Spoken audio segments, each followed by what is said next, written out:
Hey guys, Justin here, and today I just want to talk about Dragon Ball Super. It just finally ended, and I definitely finally caught the last episode, and I just gotta go very return to form. I think Dragon Ball Super was spectacular from start to finish. It introduced new things to the lore, and one thing I really did like about Dragon Ball Super, and it was just a minor complaint that I had with Dragon Ball Z and just the Dragon Ball Z series and a little bit of GT, is that it didn't really characterize or give more personality to the characters.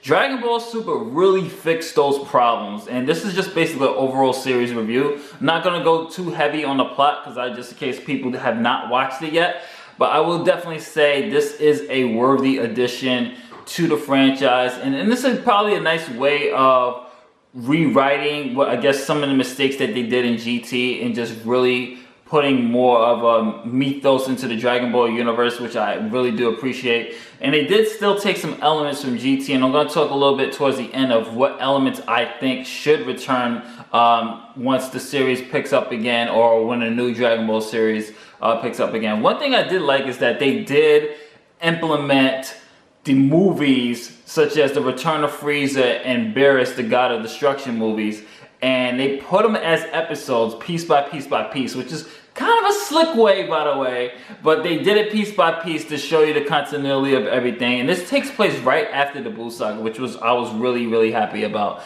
And one thing I really did love so much about Dragon Ball Super, like I said before, was the characterizations.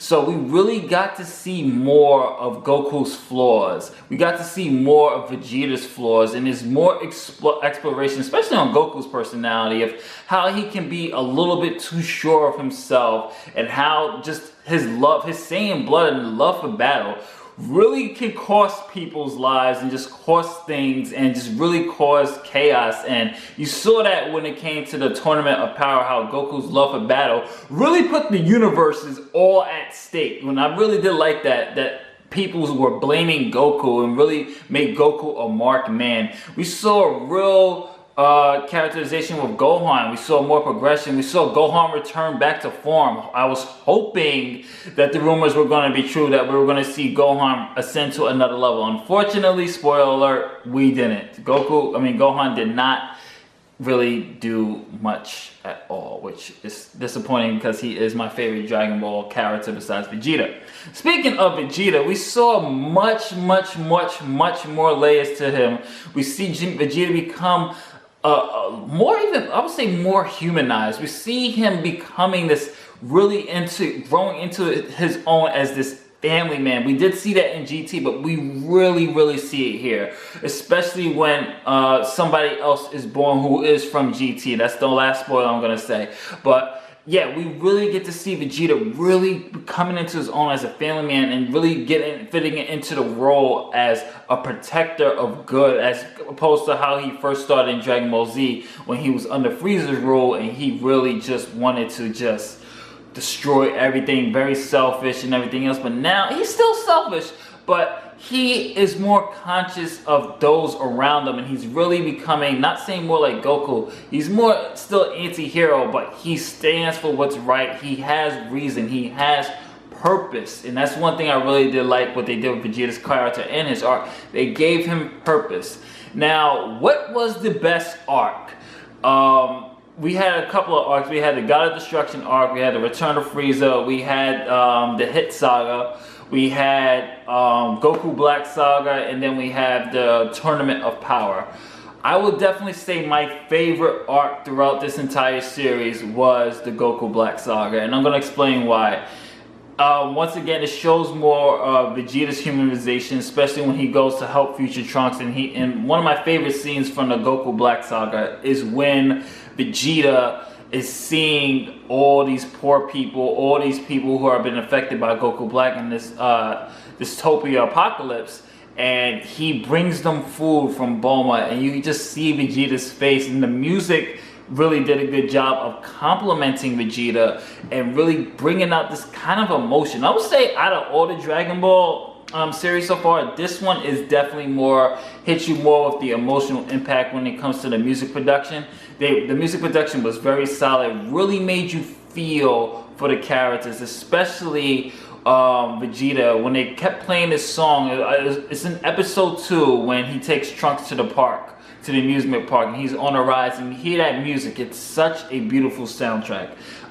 Kudos to the composer. He did a wonderful, wonderful job. But Goku Black was one of those villains I really enjoyed doing. I really enjoyed watching because he was so engaging, and his backstory, which I'm not going to spoil, was really pitch perfect. Where he came from, why he was upset with Goku, why is he destroying this, and it really did push Goku and Vegeta to their limits. And heck, it really pushed Future Trunks to his limits.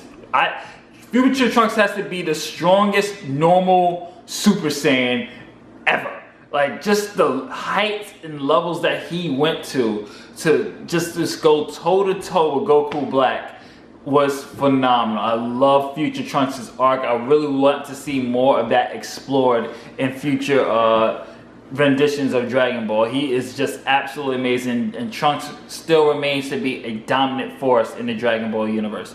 Tournament of Power, I enjoyed it, but at the same time I felt it ran a little bit long, and the way it ended, the way the series ends it with that is kind of like, damn, the Tournament of Power took so much time, so many episodes. We know how Dragon Ball is. 5 minutes. When you have 5 minutes left, it's usually like a 20 episode arc for those 5 minutes. Which makes me wonder how fast are these guys actually moving. Like, is everything like by second or anything like that? But we'll probably do an analysis on that down the line. But anyway, I love the Tournament of Power, but I just felt that it was over long. It was great to see certain Dragon Ball characters return. It was great to see Gohan return to form. Heck, it was great to see Master Roshi. Oh my goodness.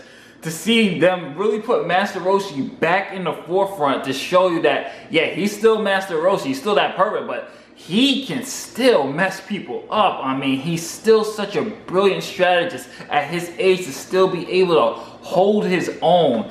Master Roshi was amazing and truly the MVP of the Tournament of Power. We all know who it is. It's a certain character which I won't mention, but you guys know who it is who watched the show. For those who haven't, I'm not going to spoil it just in case you haven't seen the show and you have no idea who has returned from the Dragon Ball Z series. But he is definitely the MVP, and it's not Frieza. That's a hint, guys. It's not Frieza. I was just amazed what they were doing. I'm hoping that later on they're going to make this guy a super, but not how super he was in a certain series.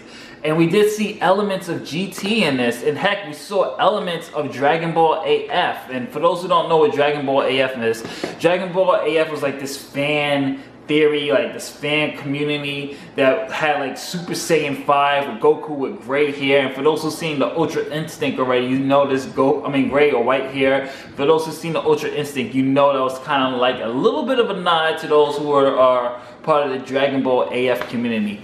Absolutely, I will say I will rank it Dragon Ball Super, and then Dragon Ball Z, Dragon Ball Super, and then Dragon Ball. I love Dragon Ball, not really too much of a fan of it. It's not my hill to die on, and then GT.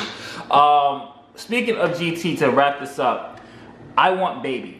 I want Baby to become canon again. I think that will be just an absolute blast to have Baby back. I'm not a fan of the Shenron, the Shenron sagas with Omega Shenron. I thought he was way too powerful, and the Super Saiyan Force, it was cool, but I want Baby, and I want Ultra Instinct versus Baby. Could you imagine an Ultra Instinct Goku baby form wise? That would be absolutely brilliant. That's something I'm dying to see. Hopefully they'll bring Baby back. That's my favorite GT villain. I'm glad they did put some elements from GT in there. A little bit of Easter eggs to GT. It was so they really didn't wipe it clean. They're just kind of taking some elements from GT and bringing it over to making canon. It's kind of like what they were doing with the Star Wars Extended Universe. Same way here. Overall, you guys, Dragon Ball Dragon Ball Super. You know how we rate this? We have it as watch it now, add it to your queue, or skip it. Watch it now, brilliant series. Return to form, we get more characterization on all the characters. Humanized Vegeta. We have brilliant music, great action. Tournament power runs a little bit too long for my taste for the arc, and then the ending was great, and it does set up for the movie that's coming out in December, and has some elements from GT, a little nod to Dragon Ball AF for those guys who love that fan fiction rumor theories. So hey, pretty good. This is Justin from TacosToGeeks.com saying later days, catch you on the next one. Peace.